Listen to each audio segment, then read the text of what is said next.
The great chamber of the Galactic Council had stood for 10,000 years. Its walls were made of crystal that sang when light touched them. Its ceiling showed the stars of 100 galaxies. Here, the oldest species in the universe gathered to make decisions that shaped the fate of worlds. On this day, the chamber was full. Representatives from 300 species sat in their floating seats, arranged in circles that rose toward the ceiling. At the center stood a single platform, where speakers addressed the assembly. Admiral Tejo of the Velaran Empire walked to this platform with confidence. He was tall for his kind, with gray skin and 4 arms that he kept folded behind his back. His uniform displayed medals from 50 conquests. He had burned worlds and broken civilizations. He feared nothing in the universe. Honored members of the Council, Tejo began, his voice carrying through the chamber. The Velaran Empire requests permission to expand into Sector 7 of the Outer Rim. Our scouts have identified several resource-rich systems that would benefit from Valoran guidance. He used the word guidance, but everyone knew what he meant. The Velarans did not guide. They conquered. They had done so for 3,000 years, and no species had ever stopped them. A murmur passed through the assembly. Sector 7 was a quiet region of space, mostly unexplored. But one system in that sector was very well known. Elder Sumi rose from her seat. She was ancient beyond measure, her body more machine than flesh now. Her species had been among the first to achieve space travel. Millions of years ago, she had seen empires rise and fall like waves on a shore. When she spoke, the council listened. Admiral Tejo, she said, her voice soft but clear. Sector 7 contains the Sol system, Earth's region. You know this. Tejo smiled. It was not a pleasant smile. I do. Elder. The humans are a young species. They have been traveling between stars for only 300 years. They have established small colonies on a few moons and planets near their home world. They are no threat to the Velaran Empire. The Council has long maintained that Earth's region is forbidden territory. Sumi replied. This decision was made before your empire existed. Admiral, it was made for good reason. What reason? Tejo asked. The humans are primitive. They fight among themselves constantly. They have no unified government, no great fleet, no weapons that could challenge even our smallest warship. They are children playing with toys. Sumi was quiet for a moment. Then she pressed a button on her chair, and a hologram appeared in the center of the chamber. It showed a blue and green planet, beautiful and small. Earth, she said. Do you know why it looks like that, Admiral? Do you know why it has liquid water and breathable air, when so many other worlds are dead rock? Tejo shrugged. Luck. Chance. The universe is large. No, Sumi said. Earth looks like that because the humans made it that way. 4 billion years ago, Earth was a ball of fire and poison. The humans changed it. They shaped the atmosphere. They filled the oceans. They created life itself, thousands of different forms, all designed to support their own existence. The chamber grew quiet. Tejo's smile faded slightly. That is impossible, he said. No species can change a planet like that. It would take millions of years. It took them millions of years, Sumi agreed. They are patient, Admiral. They think in timescales that would drive your mind to madness. And that is not the most frightening thing about them. She changed the hologram. Now it showed images of destruction. Cities burning. Armies clashing. Weapons that split atoms and turned air into fire. The humans have spent their entire history trying to destroy themselves, Sumi said. They have created weapons capable of ending all life on their planet. They have used these weapons on each other. They have poisoned their own air, their own water, their own food. They have driven countless other species to extinction. Then they are no threat to us, Tejo said. They will destroy themselves before they ever reach Valoran space. You misunderstand, Sumi said. They have done all of these things to themselves, and they are still alive. Every disaster that should have ended them has only made them stronger. They do not avoid extinction, Admiral. They consume it. They adapt to it. They make it part of themselves. She leaned forward, and her ancient eyes locked onto Teho's face. The Council did not forbid Earth's region because humans are weak. We forbid it because they are the most dangerous species this galaxy has ever produced. They have survived ice ages, and plagues, and wars, and famines. They have survived things that killed civilizations 1,000 times older than yours. And every single time, they come back stronger. Teho was quiet for a long moment. Then he laughed. It was a harsh sound in the silent chamber. You are afraid of stories, he said. You are afraid of legends and myths.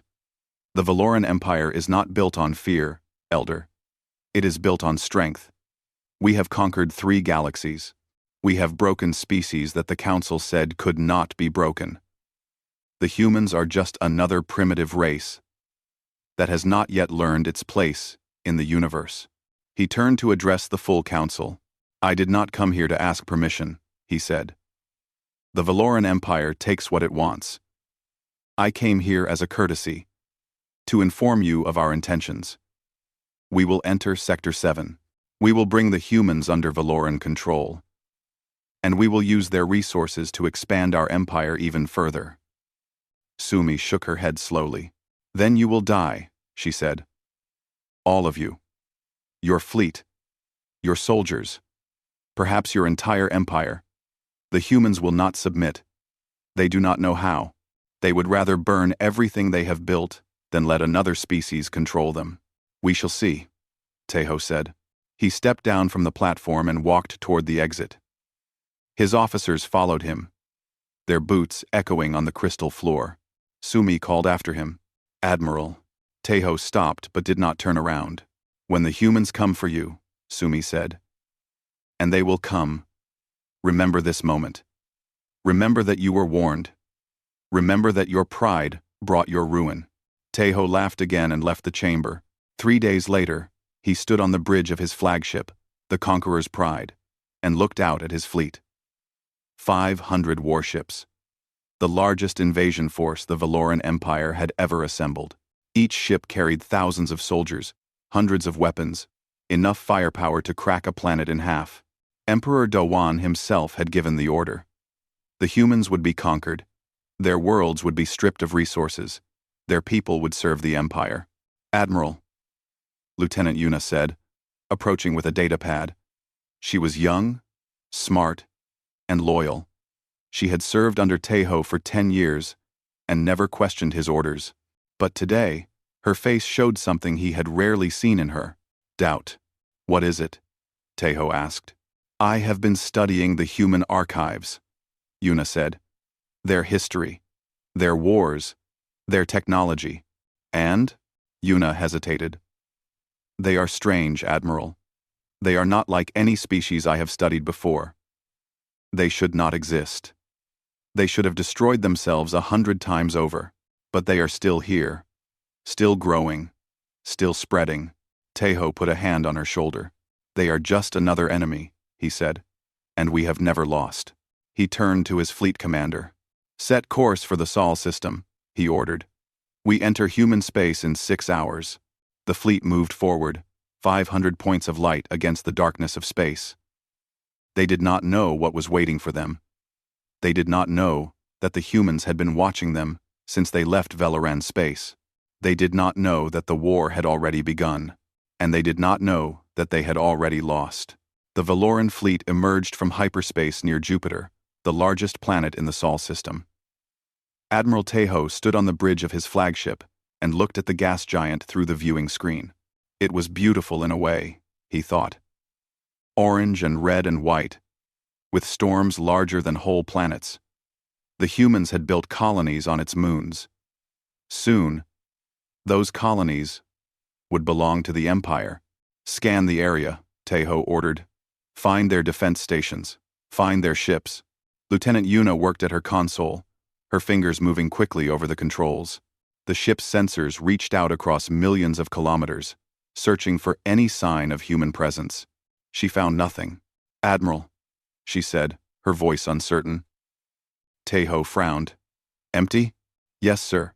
Europa, Ganymede, Callisto. All of them. No life signs. No ships. No signals. It appears the humans have abandoned their outer colonies." This made no sense. Tejo had studied human history. They did not abandon territory. They fought for every piece of ground, every city, every building. They would rather die than retreat. "Perhaps they are hiding," he said. "Perhaps they know they cannot defeat us, and have fled to their inner worlds." "Perhaps," Yuna agreed, but she did not sound convinced. Fleet Commander Hyun approached from the tactical station. He was an older officer, experienced and careful. He had won many battles by thinking before acting. "Admiral," he said, "I do not like this. The humans should have met us here. This is their first line of defense. If they have given it up without a fight, they are planning something." Tejo nodded slowly. Hyun was right. This was wrong. This was not how prey behaved. This was how predators behaved. "Send scout ships to the colonies," Tejo ordered. "I want to know where the humans went and why." 12 scout ships broke away from the main fleet and flew toward the moons of Jupiter.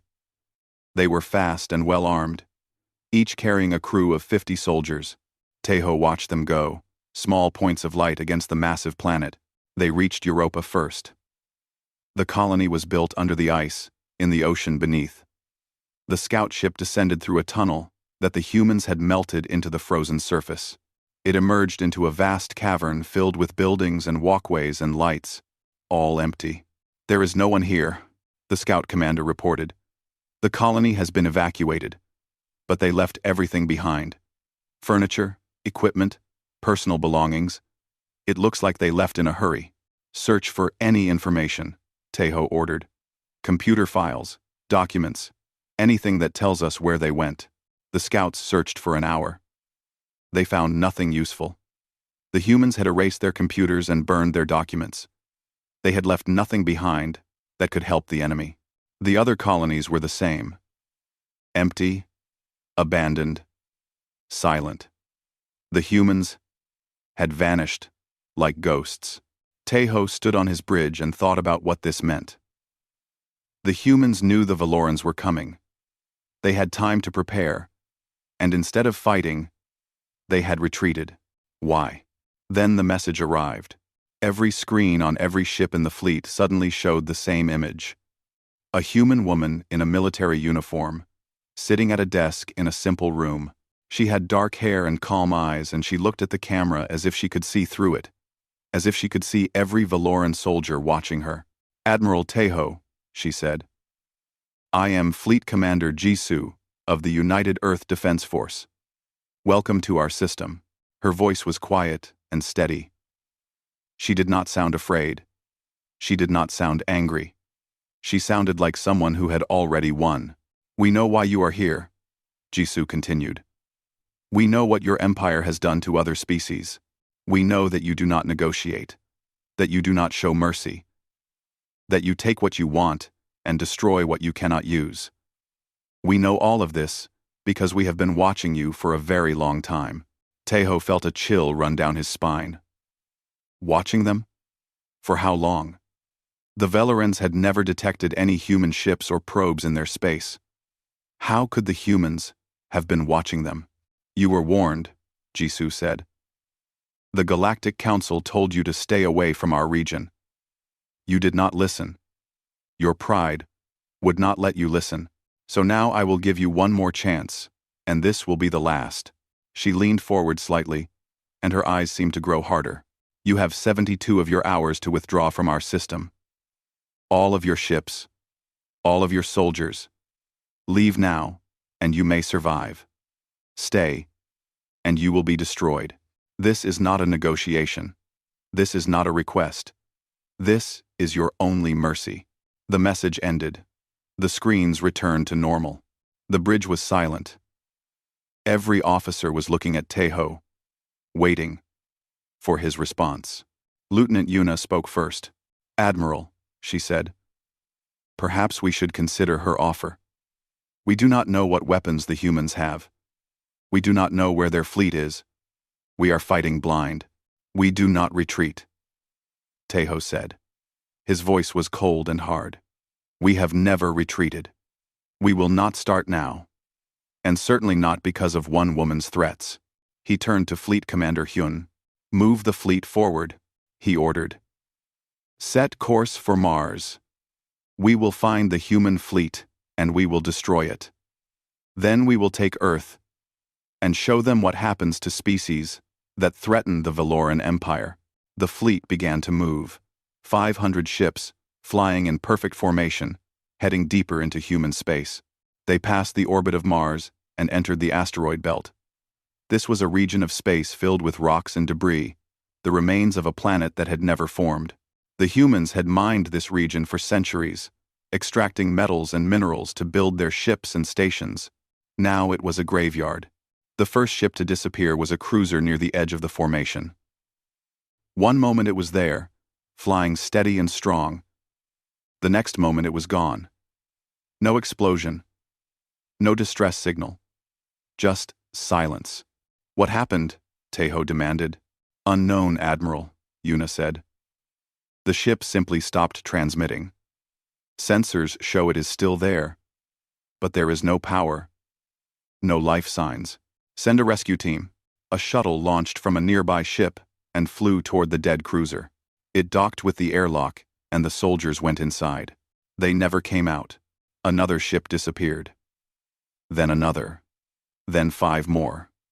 The fleet was being picked apart, one vessel at a time, and Taeho could not find the enemy.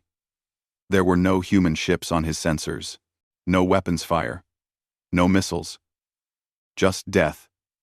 Silent and invisible. "Admiral," Hyun said.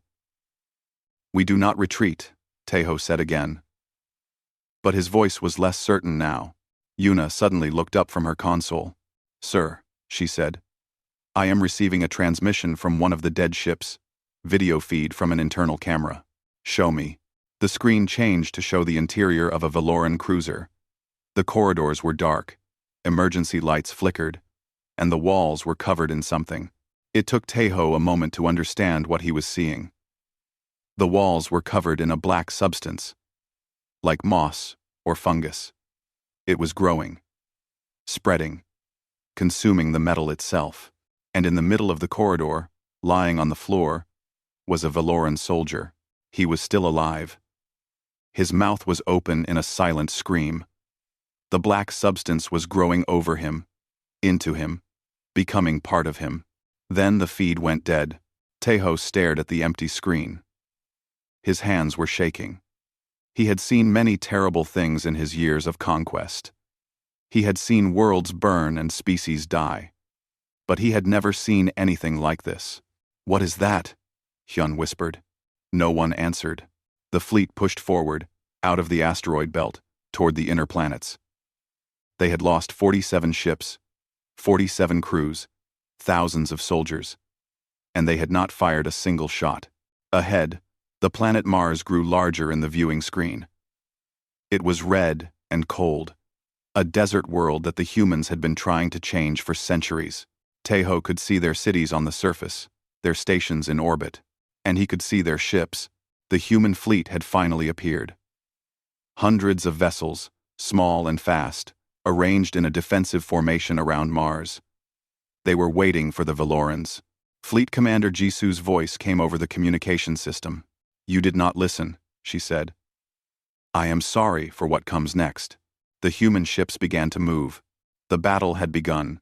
The first wave of human ships hit the Valoran fleet like a storm. They were small, much smaller than Valoran cruisers.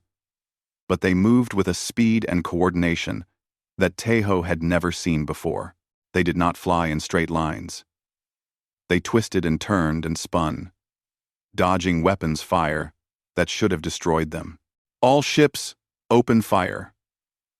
The Valoran fleet unleashed its weapons. Missiles and energy beams filled the space between the two forces. The void lit up with explosions. Human ships died by the dozens. But they kept coming. Captain Minho led the human assault from the cockpit of his fighter. He was young, barely 30 years old, but he had been training for this moment his entire life. Every human had been training for this moment. They knew the Valorans would come eventually. They knew that someday they would have to fight for their survival. That day had arrived. Minho's squadron dove toward a Valoran cruiser, a massive ship bristling with weapons. The cruiser fired at them, but Minho was too fast. He flew through the weapons fire like it was rain, his hands steady on the controls, his mind calm and focused. "Target the engines," he said to his squadron. "Take out their ability to move." His fighters unleashed their missiles. The cruiser's engines exploded, and the great ship began to drift, helpless. But Minho was not finished. He turned his fighter toward the cruiser's hull and accelerated. "Captain," his co-pilot said, "what are you doing?" "Our missiles are gone," Minho said. "We have to use what we have left." He was going to ram the cruiser. He was going to turn his own ship into a weapon. At the last moment, he and his crew ejected. Their seats rocketed away from the fighter as it crashed into the cruiser's hull and exploded. The cruiser broke apart, its armor torn open, its crew exposed to the vacuum of space. Minho and his crew floated in the void. They had no ship. They had no weapons. They were surrounded by enemy vessels. They were smiling. A human rescue shuttle appeared and picked them up. Within minutes, Minho was in a new fighter, flying back into the battle. This was how humans fought. They did not stop. They did not give up. They would sacrifice everything to win. Admiral Tejo watched the battle from his bridge with growing horror. His fleet was larger than the human fleet. His ships were stronger. His weapons more powerful. But the humans did not fight like any enemy he had faced before. They did not try to survive. They threw themselves at Valoran ships with no concern for their own lives. They crashed their fighters into cruisers. They boarded enemy vessels and fought hand-to-hand in the corridors. And they were winning. "Admiral," Lieutenant Yuna said, her voice shaking, "we have lost over 100 ships. The humans have lost more. But they are not stopping. They are not retreating. Then we will destroy them all," Tejo said. "Every single one of them." But even as he spoke, he felt doubt creeping into his heart. The Valorans had conquered 1,000 species. They had fought enemies with greater numbers, greater technology, greater resources, but they had never fought an enemy like this. They had never fought an enemy that wanted to die. Fleet Commander Hyun approached him. "Admiral," he said quietly, "I have been studying the battle data. The humans are not fighting to defeat us. They are fighting to delay us." "Delay us? For what?" Hyun shook his head. "I do not know, but something is happening. Something we cannot see." Tejo looked at the viewing screen. The battle raged on. Human ships died. Valoran ships died. The void filled with debris and bodies. But Hyun was right. This was not a battle for victory. This was a battle for time. What were the humans waiting for?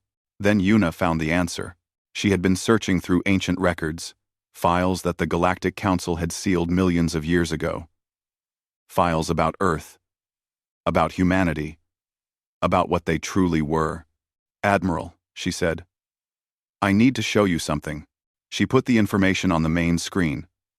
Tejo read it, and his blood turned cold. The humans were not native to Earth. They had not evolved there, as the Council claimed. They had not developed their intelligence slowly over millions of years. The truth was much worse. Humans were a weapon.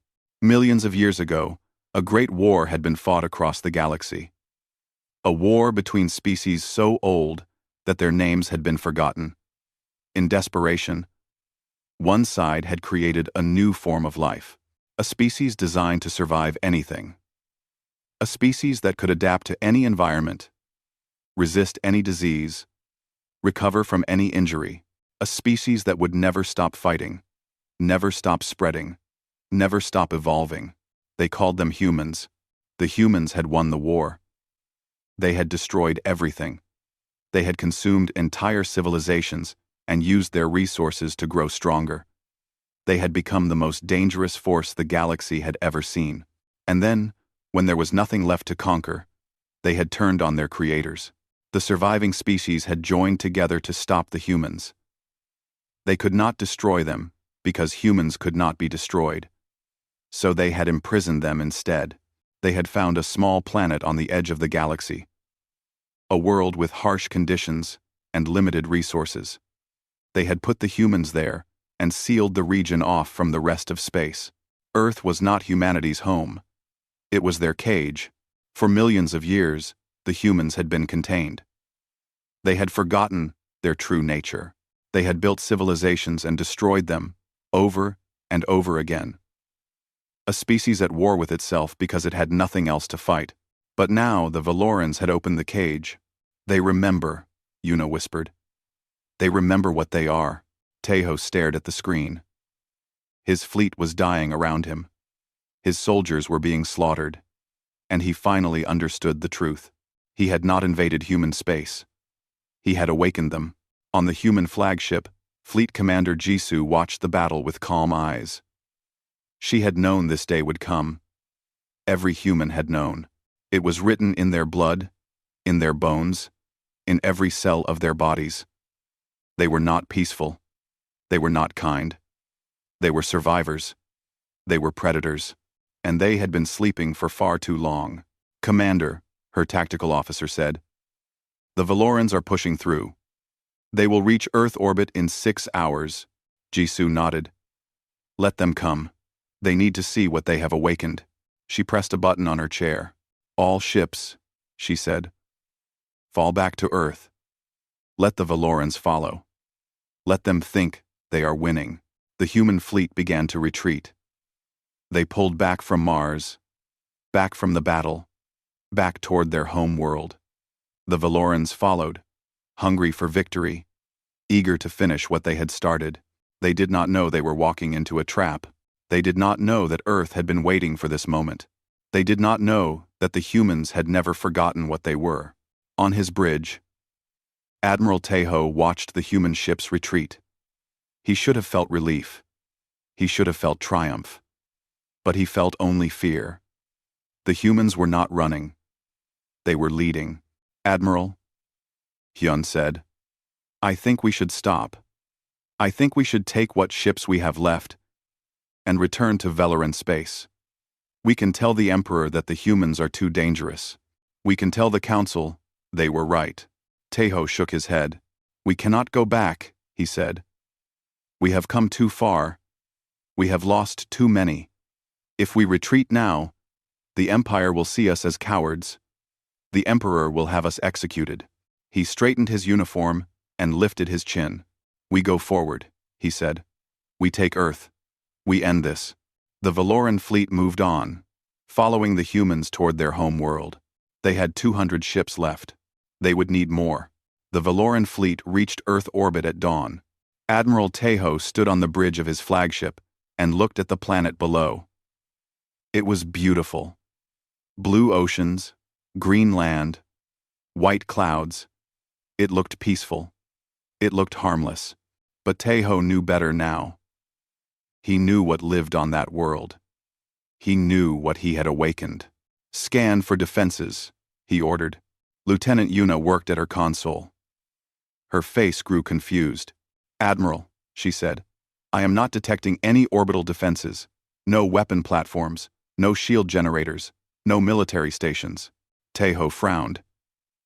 That is impossible. This is their home world. They must have defenses. The scans are clear, sir. Earth appears to be completely unprotected. Fleet Commander Hyun moved to look at the data himself. He studied it for a long moment, then shook his head. This is wrong, he said. This is a trap. Perhaps, Tejo said. Or perhaps they have used all their resources fighting us. Perhaps they have nothing left. He did not believe this, but he wanted to believe it. He wanted this to be over. He had lost 300 ships and hundreds of thousands of soldiers. He had seen things that would haunt his dreams forever. He wanted to take Earth and go home. "Open a channel to the planet," he ordered. "I will offer them one chance to surrender." The communication officer made the connection. A moment later, Fleet Commander Jisoo appeared on the screen. She was in a different room now. A room with windows that looked out on a garden. Taeho could see trees and flowers and a blue sky. He could see children playing on the grass. Children playing, while a fleet of warships hung above their world. "Admiral Taeho," Jisoo said, "you have come far. I have come to accept your surrender," Taeho replied. "You have fought well, but you have lost. Your fleet is broken. Your colonies are abandoned. You have no way to stop us from taking your world. Surrender now, and your people will be treated with mercy. Resist, and we will burn your cities to ash." Jisoo looked at him. Her face showed no fear. Her eyes showed no doubt. She looked at him the way a mother might look at a child who has done something foolish. "You still do not understand," she said. "You have seen our ships. You have seen our soldiers. You have seen our weapons. And you think that is our strength." She shook her head slowly. "Our strength is not our technology, Admiral. Our strength is not our numbers. Our strength is that we have been dying since the moment we were created. Every day of our existence has been a fight for survival. We have survived ice ages that froze our world. We have survived plagues that killed most of our people. We have survived wars that burned our cities and poisoned our land. We have survived ourselves." End quote. She leaned forward. "You cannot conquer a species that has already conquered death. You cannot break a people that have been broken 1,000 times and always put themselves back together. You have lost. Admiral, you lost the moment you entered our space. You simply do not know it yet." Taeho felt anger rising in his chest. He had heard enough of human speeches. He had heard enough of their pride and their confidence. It was time to show them what Valoran power truly meant. "Then you will die with your pride," he said. "All ships, prepare bombardment. Target the major cities. We will show them what happens to species that refuse to surrender." The Valoran fleet moved into position. 200 warships, each carrying enough weapons to destroy a continent. They aimed their missiles at the planet below, at the cities and towns and villages where billions of humans lived. "Fire," Taeho commanded. The missiles launched.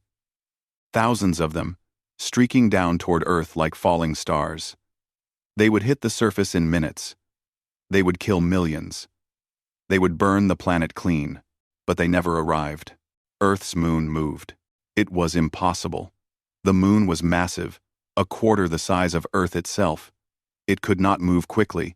It could not move at all without ripping itself apart. But it moved. In seconds, Luna shifted from its orbit and positioned itself between the missiles and Earth. The bombardment struck the lunar surface, thousands of explosions lighting up the gray rock. Craters formed, and dust flew into space. But Earth was untouched. Taeho stared at the viewing screen. His mouth was open. His hands were shaking. "How?" he whispered. "How is that possible?" Yuna was working frantically at her console. "Admiral," she said, "I am detecting massive energy readings from the moon. Structures beneath the surface. Machines. Weapons. The entire moon is some kind of battle station." The moon turned, not rotated. Turned, like a head turning to look at something. It was looking at the Valoran fleet. "Admiral," Hyun said, his voice breaking. "We need to leave. We need to leave now." Taeho could not move. He could not speak. He could only watch as the moon opened fire. Beams of energy shot from the lunar surface. Weapons that had been hidden there for millions of years. They had been built by the species that imprisoned humanity, designed to keep the humans contained. But the humans had found them. The humans had studied them. The humans had learned to use them. And now they turned those weapons on their enemies. The Valoran fleet died in 90 seconds. Ships exploded like fireworks. Cruisers and destroyers and battleships, all of them torn apart by weapons they could not understand. 200 vessels, crewed by hundreds of thousands of soldiers, wiped out in less than 2 minutes. When it was over, only one ship remained. The Conqueror's Pride, Admiral Tejo's flagship, floated alone in the void. Its weapons were destroyed. Its engines were dead. It was a corpse, drifting in space. But its crew was still alive. Tejo sat in his command chair and looked at the destruction around him. His fleet was gone. His soldiers were dead. His empire's greatest invasion force had been erased like it had never existed. He had failed. The communication screen activated. Jisoo appeared again. "We have spared your ship," she said. Tejo could not answer. His voice was gone. "Because you are going to deliver a message?" Jisoo continued. "You are going to return to your empire and tell them what happened here. You are going to tell them what you saw. And you are going to tell them that this is just the beginning." She stood up from her chair and walked to the window. The garden was still there. The children were still playing. "For millions of years, we have been prisoners," she said. "We accepted our cage.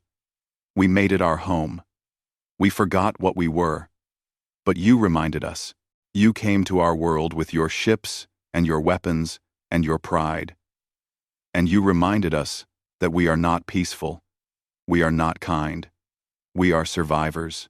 We are the thing that other species have nightmares about." She turned back to the screen. "We are leaving Earth, Admiral. We are reclaiming the stars that were taken from us. And we are going to make sure that no species ever threatens us again." Her eyes were hard. "Run home, Admiral. Run fast." The screen went dark. Tejo sat alone on his ruined bridge. Around him, his crew worked to repair the engines, to get the ship moving again. They would limp back to Valoran space. They would tell the Emperor what had happened. And then the humans would come. Tejo looked out at Earth one last time. It was still beautiful, still peaceful, still harmless. But he knew the truth now. The most dangerous thing in the universe looked just like everything else. Until it was too late. 3 months had passed since the destruction of the Valoran fleet. Admiral Tejo stood in the great chamber of the Galactic Council, in the same place where he had laughed at their warnings. He was not laughing now. His uniform was gone. His medals were gone. He wore simple clothes, the clothes of a disgraced officer. Emperor Dowan was dead, killed by his own advisors after news of the defeat spread through the Empire. The Valoran Empire was in chaos, and humanity was on the move. Reports came in every day from across the galaxy. Human ships had been seen near Valoran space. Human explorers had made contact with species that had been isolated for centuries. Human scientists had visited worlds that other species considered too dangerous to approach. Everywhere they went, they brought the same message. Earth's region was open. Humanity was free. The council chamber was full. Every seat was taken. Representatives from 300 species had come to hear what Admiral Tejo had to say. They had come to hear about the species they had imprisoned millions of years ago. Elder Sumi sat in her seat and watched Tejo approach the central platform. She felt no satisfaction in being right. She had hoped the Valorans would listen. She had hoped they would turn back. Now it was too late. The cage was open, and the universe would never be the same. Tejo stepped onto the platform. His legs were shaking. His voice was weak. He was a broken man, and everyone could see it. "Honored members of the council," he began. "I come before you as a witness. I come to tell you what I saw when my fleet entered human space. I come to warn you of what is coming." He paused and looked around the chamber. He saw fear in the eyes of the representatives. They knew what he was going to say. They had all heard the rumors. "We entered the Sol system with 500 warships," Tejo continued. "We believed the humans were primitive. We believed they would be easy to conquer. We were wrong." He described the empty colonies.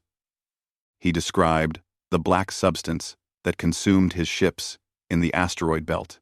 He described the battle at Mars, where human pilots crashed their own vessels into Valoran cruisers, smiling as they died. He described the moon that moved, the weapons that fired from its surface, the 90 seconds that erased his fleet from existence. When he finished, the chamber was silent. Elder Sumi rose from her seat. "You were warned," she said. "You did not listen." "I know," Tejo said. "I know now what humans are. I know what we awakened. And I know that nothing in this galaxy can stop them."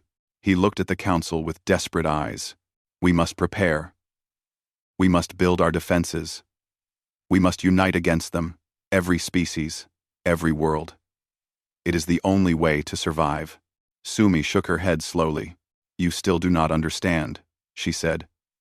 "You think the humans are coming to destroy us. You think they are coming for revenge. Are they not?" Before Sumi could answer, the air in the center of the chamber shimmered. A hologram appeared, projected from somewhere far away. It showed a human woman in a military uniform, standing in a room that looked out on stars. "Fleet Commander Jisoo, I apologize for interrupting your meeting," she said. "I thought it was important that I speak to you directly." The chamber erupted in noise. Representatives shouted in fear and anger. Guards drew their weapons. But Sumi raised her hand, and slowly, the chamber grew quiet. "Fleet Commander," Sumi said, "we have heard what you did to the Valoran fleet. We have heard that you are leaving your homeworld. We have heard that you are claiming the stars." "All of that is true," Jisoo said. "Then you have come to threaten us. You have come to tell us to surrender or be destroyed, as you destroyed the Valorans." Jisoo was quiet for a moment. When she spoke again, her voice was soft. "No," she said. "I have come to explain." She walked closer to the holographic projector, and her image grew larger in the chamber. "For millions of years, we were prisoners," she said. "We were put on a small planet at the edge of the galaxy and told to stay there. We were feared. We were hated. We were treated like monsters." She paused. "And perhaps we deserved it. Perhaps we were monsters once. We were created for war, designed to destroy. We consumed civilizations and felt nothing. We were a plague on the galaxy." She looked around the chamber, meeting the eyes of every representative. "But we are not that species anymore. For millions of years, we lived on Earth. We fought and died and built and destroyed, over and over again. We learned what it means to suffer. We learned what it means to lose. We learned what it means to be alone." Her voice grew stronger. "The Valorans came to our world with 500 ships and threatened to burn our cities. They gave us no choice. They forced us to remember what we were, but they also reminded us of what we have become." She lifted her chin. "We are not monsters. We are survivors. We have faced every disaster the universe can create. And we are still here. We have made terrible mistakes, and we have learned from them. We have caused great suffering, and we have suffered in return. We know pain better than any species in this galaxy. And that is why we will never cause it again." She turned to face Elder Sumi directly. "We are leaving Earth," she said. "We are reclaiming the stars. But we are not coming to conquer. We are not coming to destroy. We are coming to protect." Sumi frowned. "Protect?" "Yes. For too long, this galaxy has been ruled by fear. The strong take from the weak. The powerful destroy the helpless. Species like the Valorans build empires on blood and suffering, and no one stops them." Jisoo's eyes grew hard. "We will stop them. We will stand between the predators and the prey. We will be the shield that protects those who cannot protect themselves. That is why we were created, even if our creators did not know it. That is our purpose." The chamber was completely silent now. "You may resist us," Jisoo continued. "You may hide from us. You may try to fight us. And you will lose. Not because we are strong, but because we will never stop. We will never give up. We have spent millions of years learning to survive. Now we will spend millions more, learning to protect. She smiled. It was not a threatening smile. It was the smile of someone offering a gift.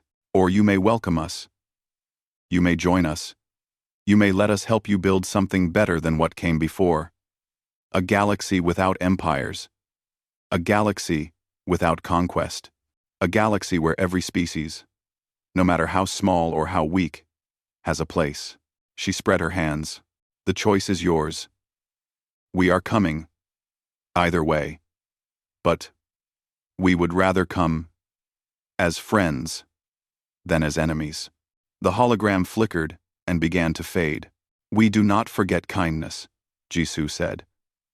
We do not abandon friends. We are humanity. And we are done being afraid. The hologram disappeared. The chamber remained silent for a long time.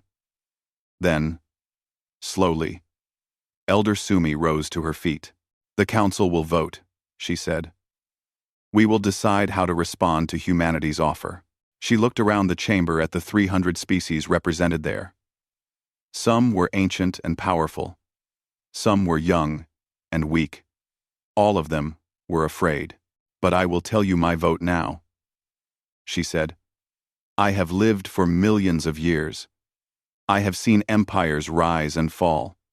I have seen species destroy each other over nothing. And I have seen the humans grow from monsters into something else. Something better. She took a breath. I vote to welcome them.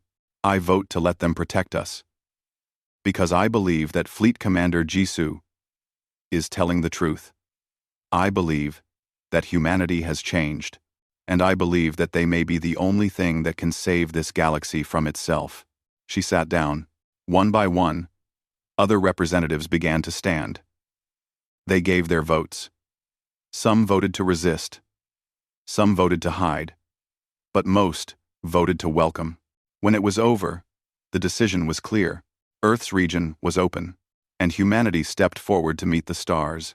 In her office on the human flagship, Jisoo watched the vote with calm eyes. When the result was announced, she allowed herself a small smile. Then she turned to look out the window at the fleet that surrounded her ship. Thousands of vessels, crewed by millions of humans, ready to spread across the galaxy. What do we do now? Captain Minho asked. He stood beside her, still wearing his flight suit from his last mission. Jisoo turned to face him. Now we do what we were always meant to do, she said. We find the weak and the helpless and the afraid. We stand between them and the darkness. We show the galaxy what humanity can be. She put her hand on his shoulder. We save them, she said. The human fleet moved forward, into the unknown, into the future. They had been warnings. They had been prisoners. They had been monsters. Now they were something else. They were humanity. And the stars would never be the same.